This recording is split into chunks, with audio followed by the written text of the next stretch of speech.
Salut à toutes et à tous et bienvenue dans cette nouvelle vidéo. Aujourd'hui, une question se pose. Est-ce que James Wan a encore révolutionné le cinéma d'horreur avec son nouveau film Malignant?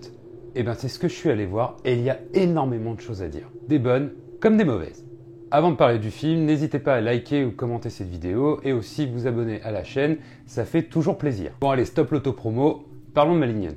Malignant est le nouveau film de James Wan, papa de la saga Saw, Insidious, Conjuring, mais aussi de Aquaman.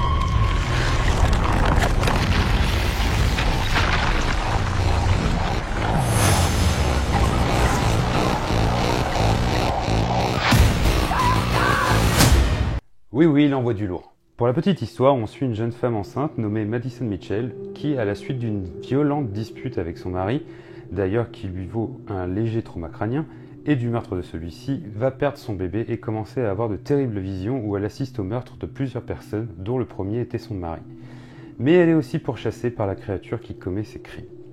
Au casting de Malignant, on retrouve Annabelle Wallis dans le rôle principal que vous avez pu voir dans le film Annabelle, La momie avec Tom Cruise et le roi Arthur de Guy Ritchie, mais aussi Madison Hasson dans le rôle de la sœur et George Young dans le rôle du flic gentil Kekoa Shaw. Et vous allez comprendre pourquoi je vous présente ça comme ça. Avant de partir dans les explications du film Malignant, parlons surtout du contexte. James Wan adore ses films à petit budget. Après avoir tourné Fast and Furious 7 et Aquaman, il voulait revenir aux sources parce que les gros budgets c'est sympa mais il peut pas vraiment faire ce qu'il veut.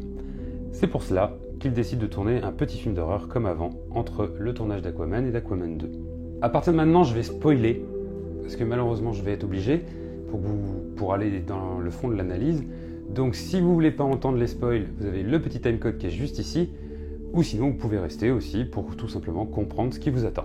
On y va. L'idée du film Malignant vient d'un concept scientifique réel que la femme de James Wan, qui d'ailleurs joue la coroner dans le film, lui a présenté, celui du tératome.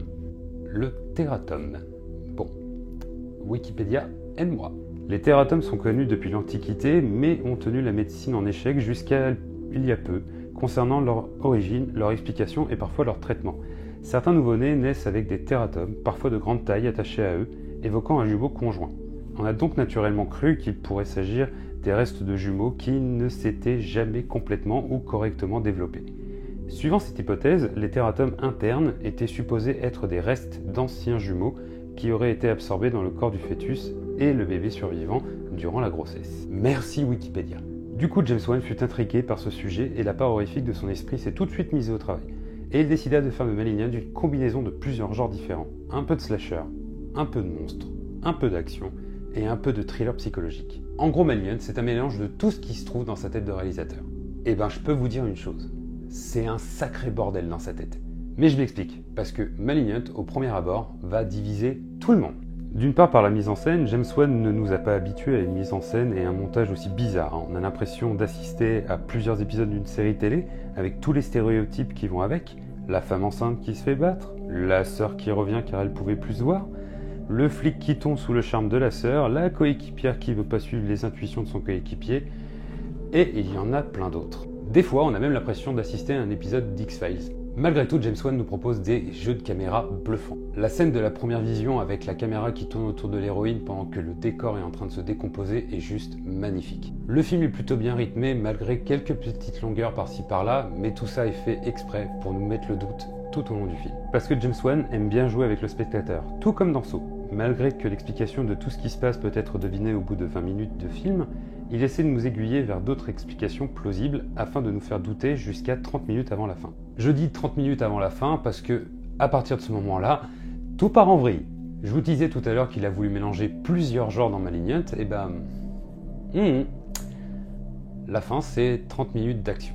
Mais alors qu'est-ce que c'est bien fait et bien exécuté?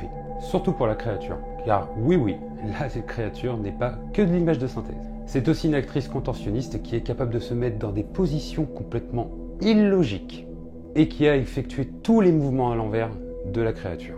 Les effets spéciaux ont juste servi pour disloquer et inverser les membres. Sinon, tout le reste est vrai. Autre point aussi, la musique. J'ai pas bien compris les choix musicaux de James Wan. Autant il utilise des sonorités fortes comme dans Insidious, mais à plusieurs moments, surtout quand la police intervient, on se retrouve avec de la musique disco, alors que c'est pas du tout un moment joyeux. Est-ce qu'il a voulu rendre hommage à Tarantino? Peut-être, mais c'est pas bien fait du tout.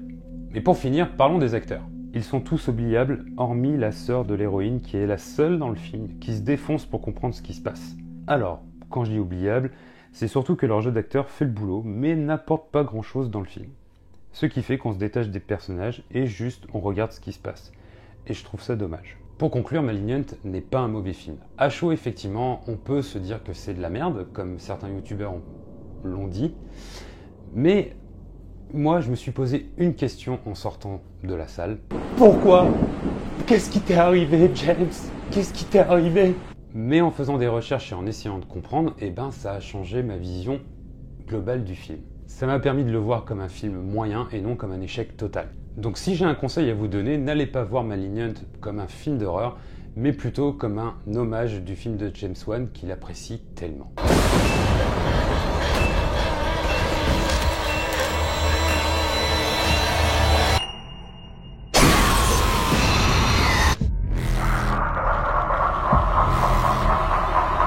Ça sera tout pour Malignant.